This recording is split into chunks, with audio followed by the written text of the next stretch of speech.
English grammar में कुछ words बहुत छोटे होते हैं लेकिन उनकी पावर बहुत बड़ी होती है, जैसे ए एंड द।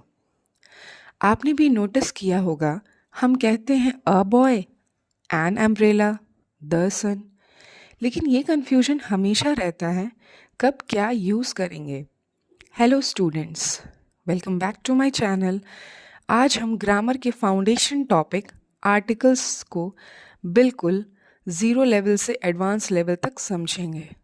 चाहे आप क्लास 1 के बिगिनर हों या फिर किसी भी कॉम्पिटिटिव एग्ज़ाम्स की प्रिपरेशन कर रहे हों। तो चलिए आज की क्लास को शुरू करते हैं। आई होप आप एंड तक बने रहिए, आपके सारे डाउट्स बिल्कुल क्लियर हो जाएंगे।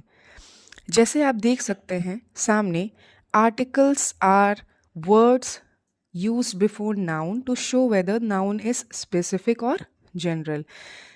हमेशा आर्टिकल जो होता है वो नाउन के पहले यूज़ होता है और ये बताता है कि जो नाउन है वो स्पेसिफिक है या जनरल है।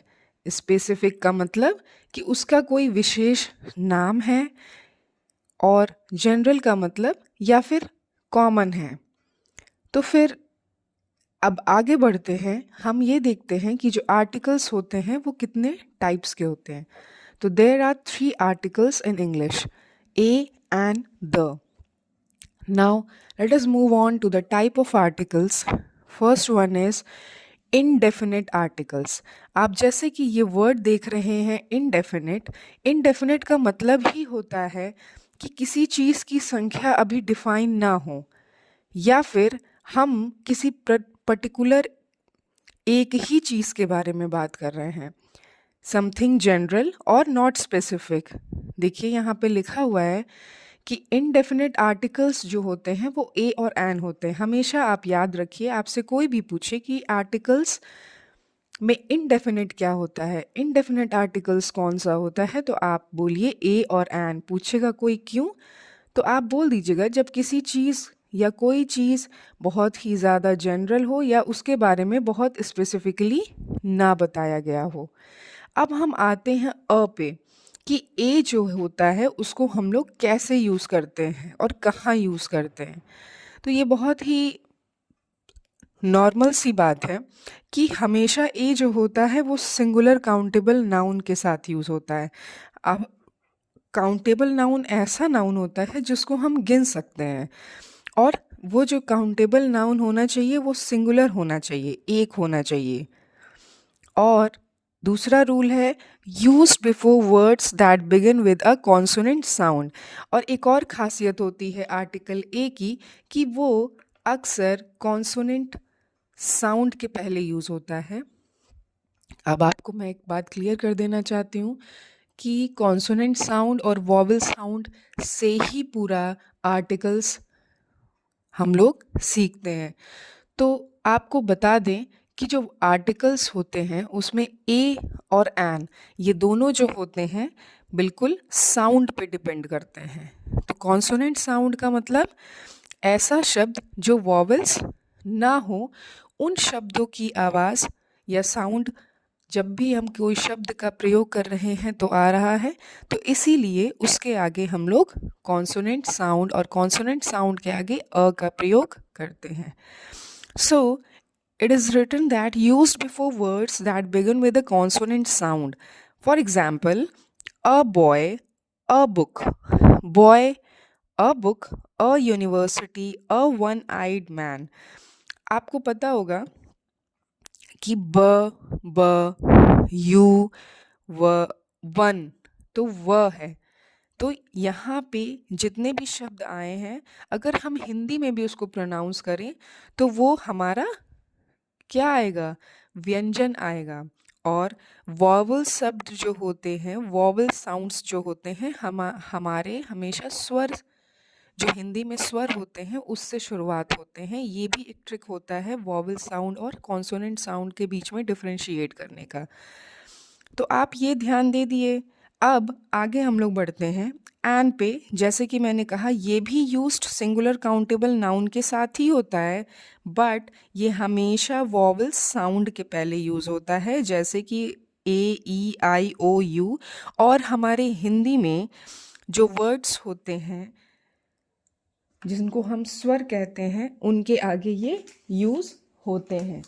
आपको पता ही होगा अ, आ, ई ये सारे जो होते हैं हमारे स्वर होते हैं जो पूरा अंगह तक चलते हैं। अब देखिए जैसे यहाँ पे लिखा हुआ है एन एप्पल, हमारा जो ए है उससे वॉवल साउंड प्रोड्यूस हो रहा है।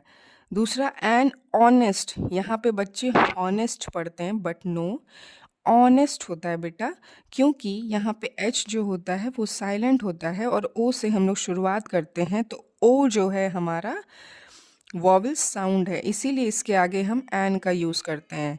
N R, an MBA। तो जब भी आप नोटिस करेंगे हमेशा कॉन्सोनेंट साउंड के पहले या वॉवल साउंड के पहले, कॉन्सोनेंट साउंड के पहले अ लगता है और वॉवल साउंड के पहले एन लगता है।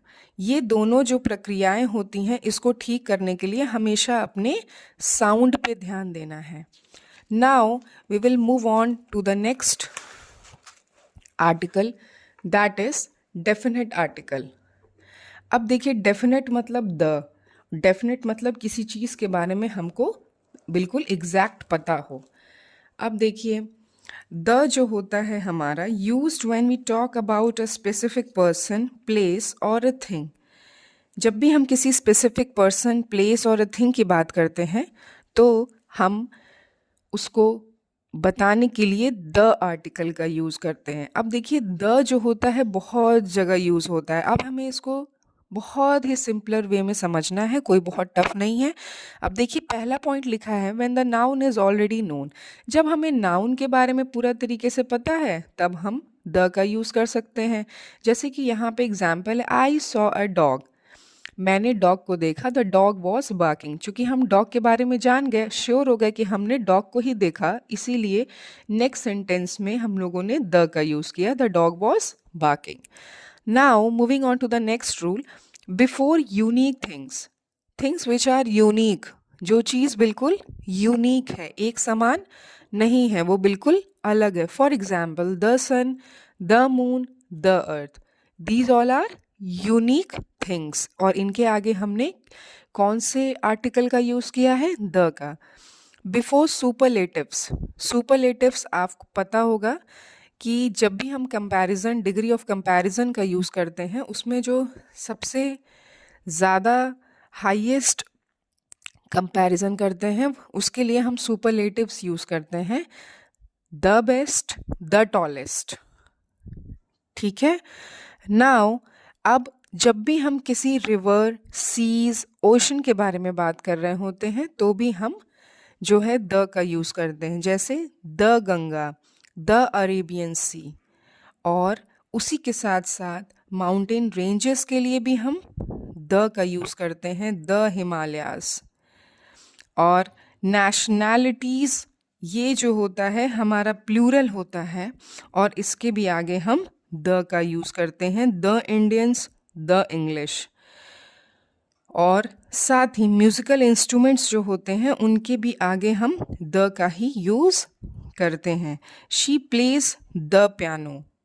अब सवाल, अब हम ये तो पता चल गया कि हमें ए किसके पहले लगाना है, द किसके पहले लगाना है, एन किसके पहले लगाना है।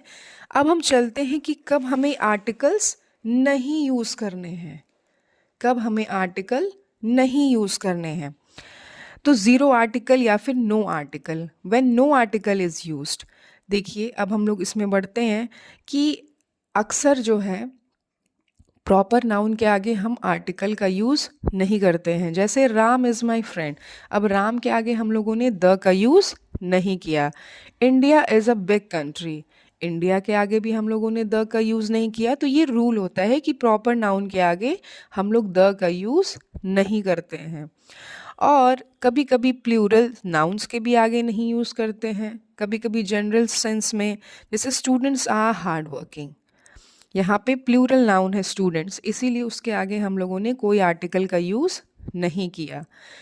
अब नेक्स्ट, बिफोर अनकाउंटेबल नाउन्स, जो कि जनरली अब अनकाउंटेबल नाउन में मिल्क जो है हमारा अनकाउंटेबल नाउन, हम गिन नहीं सकते, इसीलिए हम लोग उसके आगे कोई भी आर्टिकल नहीं लगाए हैं। Milk is good for health. Before languages, games, subjects, इनके भी आगे हम आर्टिकल का यूज़ नहीं करते हैं। जैसे हम इंग्लिश के आगे द इंग्लिश नहीं बोलते हैं। द इंग्लिश हम ये पर्टिकुलरली एज अ सब्जेक्ट हम यूज़ कर रहे हैं, इसीलिए इसके आगे हम द नहीं यूज़ करेंगे। अगर सब्जेक्ट पॉइंट ऑफ व्यू से हमें द नहीं यूज़ करना है। गेम्स है क्रिकेट से रिलेटेड, तो क्रिकेट के बारे में हम बात कर रहे हैं, इसके आगे हम द का यूज़ नहीं करेंगे। मैथमेटिक्स भी सब्जेक्ट है, इसके आगे भी हम द का यूज़ नहीं करेंगे। अब देखिए बहुत ही इम्पॉर्टेंट पॉइंट है जो हमको समझना है आर्टिकल्स में, जो हम लोगों ने इतना पढ़ा। बहुत ही सिंपल सा रूल है, 3 है, स्पेसिफिक है। Use a and an only with a singular countable nouns. आपको ये पता होना चाहिए कि ए और एन जो होगा हमेशा सिंगुलर काउंटेबल, जिसको हम गिन सकते हैं उन्हीं के साथ यूज़ होगा। और दूसरा point, article depends on sound not spelling. आपको मैंने बताया अभी कि साउंड पे डिपेंड करता है, it must be consonant sound and vowel sound. और the can be used with singular as well as plural noun. और द जो है हम दोनों के साथ यूज़ कर सकते हैं, सिंगुलर नाउन के साथ और प्लूरल नाउन के साथ। अब एग्जाम्पल देखते हैं हम लोग। She is an honest girl. I bought an umbrella. The Taj Mahal is beautiful. Milk is a useful food. Now, अब मुझे ऐसा फील होता है कि बहुत ही सिंपलर तरीके से मैंने बताने की और समझाने की कोशिश की, और हो सकता है आपको कुछ समझ में आया हो। सो स्टूडेंट्स, आज हमने देखा कि ए, एन एंड द सिर्फ छोटे वर्ड्स ही नहीं बल्कि इंग्लिश ग्रामर के स्ट्रॉन्ग फाउंडेशन भी हैं।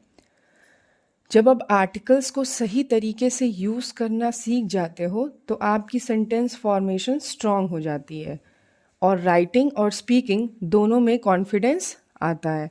चाहे आप क्लास 1 के बिगिनर्स हों या क्लास 12th के प्रिपरेशन कर रहे हो, अगर आप आर्टिकल्स के रूल्स को क्लियर रखते हो तो ग्रामर मिस्टेक्स ऑटोमेटिकली कम हो जाती है।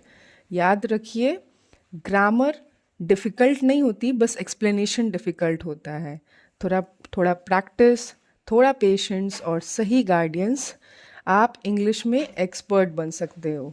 और इसी के साथ आज का वीडियो आपको हेल्पफुल लगा हो तो लाइक, शेयर और सब्सक्राइब ज़रूर करिए और कमेंट में लिखिए articles clear.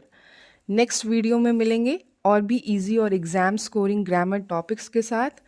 Till then, keep learning, keep practising and keep believing in yourself.